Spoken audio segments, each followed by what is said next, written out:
You've mentioned bad saturated fats. Are there good ones also?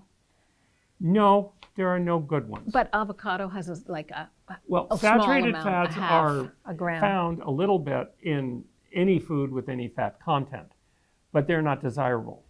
Now, there are the 3 saturated fatty acids that are very well proven to increase atherosclerotic plaque, strokes, heart disease, vascular dementia, and those are lauric, myristic, and palmitic acid.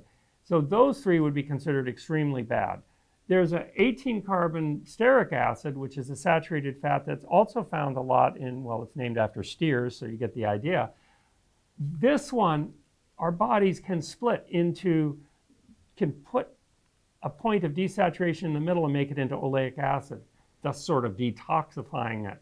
So it doesn't contribute to cholesterol raise in the arteries so much, although it does contribute to higher triglycerides. Oleic being a monounsaturated. Yes. So there are also some small short-chain fatty acids like capric, caproic, and caprylic acid. These are very short-chain, and they are absorbed in a different way than the longer-chain ones. They go right into the portal blood circulation, right to the liver, and they're burned as fat. So they're about as useful as sugar. The only time they're really effective is when someone is having a malabsorption syndrome. They're in the hospital, they're losing weight dramatically. Then they have a drink made from these short-chain fatty acids that can at least get some calories into their body. But for the rest of us, they're not desirable. They're unavoidable, but they're not desirable. What are trans fats? Where do you find them, and what's wrong with eating them? Trans fats they start out usually as linoleic acid or other polyunsaturated fatty acids, sometimes even monounsaturated fatty acids. They're basically changed so that instead of being bent in a 3-dimensional structure, they're straight and flat. So they go from that to that. When they're put into a cell membrane, they pack together a lot closer, and they prevent those transmembrane proteins from implanting. One of them is LDL that pulls the LDL out of the blood. Well, if you have less LDL receptors, that LDL circulates longer and longer. And that's true of both saturated fatty acids and trans fatty acids. Trans fatty acids are found, of course, in hydrogenated oils, partially hydrogenated oils. So if you see that on the label, you might not want to eat it. Crisco, lard. Yeah, pretty much. There are many, many junk food and snack foods that have these partially hydrogenated oils. Popcorn butter. What about if it says 0 trans fats on the label? Look at the portion size. They're getting very clever.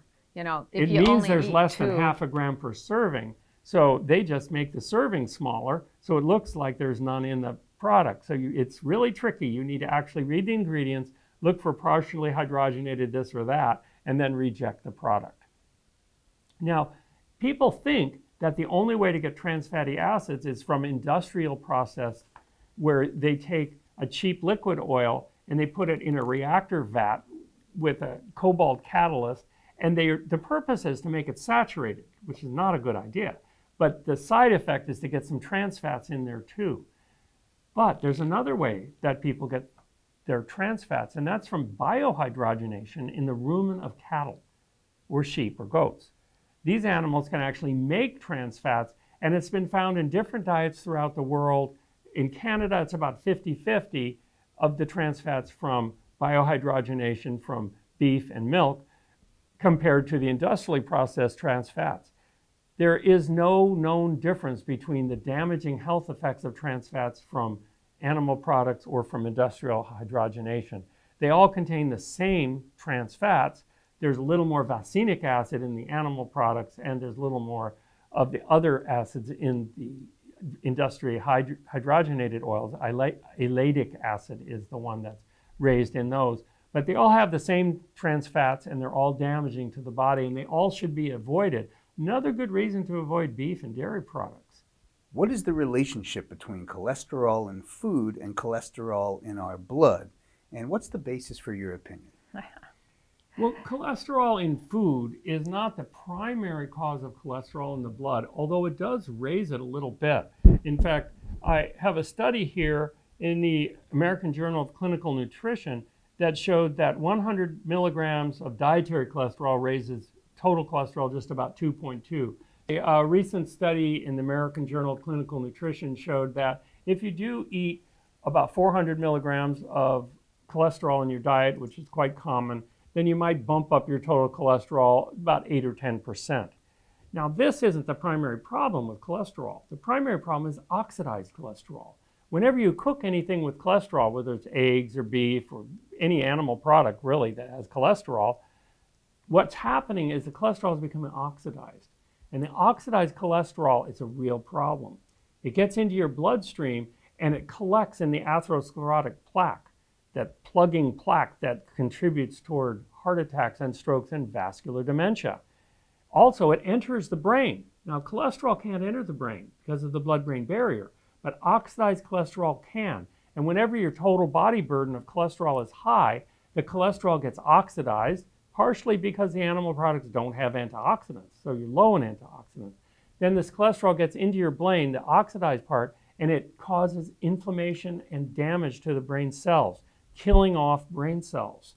Another thing about cholesterol that's dietary is if you were to eat, say, a shrimp omelet, which would be about the highest you could get in cholesterol, maybe 800 to 1,000 milligrams of cholesterol at once, this can cause the cholesterol to form crystals in the walls of the blood vessels. These cholesterol crystals are very sharp. Now, you know people live many years with clogged arteries. Well, this sharp cholesterol crystals can break the plaque, cause it to form a flap, and plug an artery. If it's a heart artery, it's a heart attack. If it's a brain artery, it's a stroke. If it's a little artery, it's vascular dementia. So we don't really want to eat any cholesterol in our diets at all, which means no animal fat at all, which is the healthiest way to live. So you're saying it becomes oxidized when it's cooked? It becomes oxidized when it's cooked, or if it enters the body, it becomes oxidized in the body. Also, we have enzymes that oxidize cholesterol. So then you get oxidized cholesterol when the body's trying to get rid of it. So any way you cut it, if you're eating any animal fat with cholesterol, then you're going to have problems in your body. I was surprised when a few years ago I looked at your Diet Doctor software and I was looking at various foods that were high in cholesterol. And steak, I looked that up, was about 70 milligrams for 4 ounces. Okay, how about salmon? People talk about 68, salmon. right? 68. Well, guess what? 2 eggs, 350 milligrams of cholesterol. So it's a lot higher in dietary cholesterol. And the shrimp is about 350 or 400 also per serving. So that's why he was saying you're getting about 800 milligrams of dietary cholesterol, and that this study had shown that it kind of doubled the amount. Is that right? In the body? The oxidized cholesterol is very damaging. And it's very rare that people eat, say, a raw egg, which doesn't have oxidized cholesterol, but it has so much cholesterol that your entire body burden of cholesterol is so high that it will oxidize in your body, enter your brain, increase inflammation in your brain, and damage your brain and kill off brain cells. This is not desirable. Can you please remind me what the American Journal of Clinical Nutrition said about that the was dietary about cholesterol? Dietary cholesterol, if you eat 400 milligrams, you're going to raise your total cholesterol by only 8 to 10 milligrams, or 8 to 10 units. Okay. Okay, thank you for explaining that. Milligrams per deciliter is the unit. Okay. So clarify for me the ideal cholesterol level and what the ideal HDL cholesterol level is. Well, the average American cholesterol for total cholesterol is 220. And many doctors tell people if they're under 220, or even if they're at 220, they say your cholesterol's fine. It's normal. Don't worry about it. But on the average, people in America get a heart attack 2 or 3 times a minute. That's average too. That's not what we want. We want less. So many doctors are now saying, well, let's get it under 200. And that's a little difficult to do if you're eating animal fat. It's almost impossible. And some studies, like the Framingham study, noted that went on for so many years that people with a total cholesterol of under 150 had no heart attacks or strokes at all. They simply didn't occur in that range. So I think that one goal would be to get it under 170 for total cholesterol. It seems a more achievable goal. If you can get it down to 150, that would be super. But to do this, you're going to need to go on a whole food plant diet, because if you're eating animal products, you're unlikely to achieve this. However, your risk of heart attacks and strokes will reduce dramatically. You want to tell them about Betty. Betty, yes. Oh, we had a woman in the clinic who had a stroke, and one of our fellow, a doctor in the clinic, saw her in the emergency room, and the woman told her, "I do not want to take drugs." So she sent the woman to us. Now, she was 80 years old, and her cholesterol was 357. 374. 374, her blood serum Even worse. cholesterol, really high, which caused the stroke, right? So with us, we discussed dietary changes. Now, she had been used to having cream cheese and salmon every day for lunch, and cheese and crackers with wine at dinner, and coffee with a lot of thick creamer in the morning. Normal enough behavior. This is what caused the high cholesterol for her. So we suggested her switching off to a silk almond hazelnut creamer, Which she loved. which she loved in her coffee and has no problems with the dietary cholesterol. And then for lunch, we switched her to some, well, we suggested hummus dip and some other dips. And also smart butter. And smart butter. Earth Balance, or one of the butters that Balance. doesn't have trans fats, but it doesn't also have this saturated fat. And there are some delicious non-dairy cheese substitutes out there, so we switched her to a sour cream or cream cheese that was a non-dairy. So she made these changes. Little by little. This hot dressing 80-year-old lady. She also exercised some, but she'd done that the whole time. She came back 6 months later, and her cholesterol test showed she was down 220, to right? 212. 212, okay. And then 6 months later, it was down to 144. Well, I want to tell you, the doctors in the clinic had to come in and see the actual blood test results, because they didn't believe.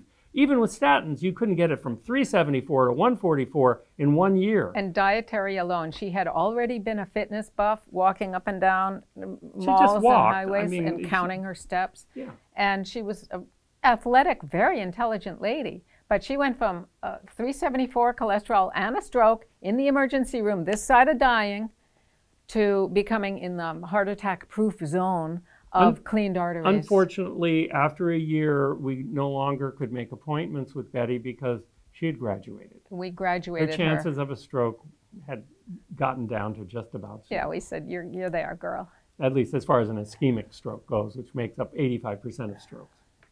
And she still kept some of her other foods. Mostly, she just changed her dairy and got rid of the high cholesterol, saturated fats in the dairy. So if she can do it, you can do it too. Yes, it was very exciting.